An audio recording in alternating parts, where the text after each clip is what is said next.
my feeling is if we want to move beyond the everybody's doing it to how do we actually use this as something where we are creating change with it, and for me, learning and change just go hand in hand. If you're helping people learn, you're helping change happen some way or another.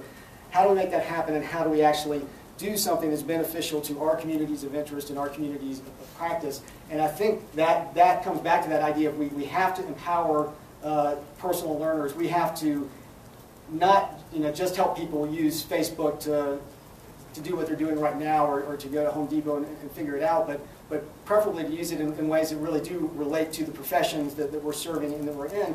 And I see three components to doing that effectively.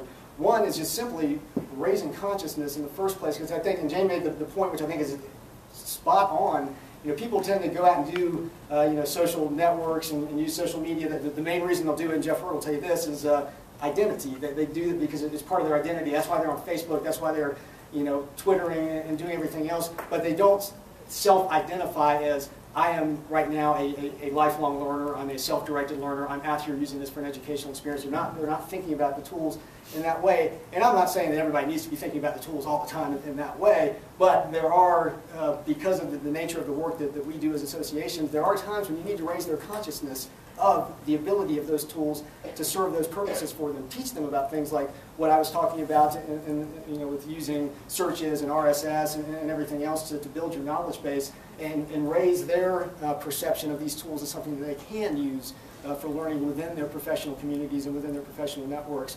And I mean, one of the main ways you do that is just making sure you're teaching them the tools in the first place. And I know, associations vary greatly in sort of how much they're embracing this. I speak at a lot of conferences about social media, so I know that associations are embracing the idea of talking about social media, but I think there just needs to be so much more of that. It needs to be so much more persistent, and it needs to go hand in hand with that idea of consciousness of these as learning tools, as things that really do support your professional development over time.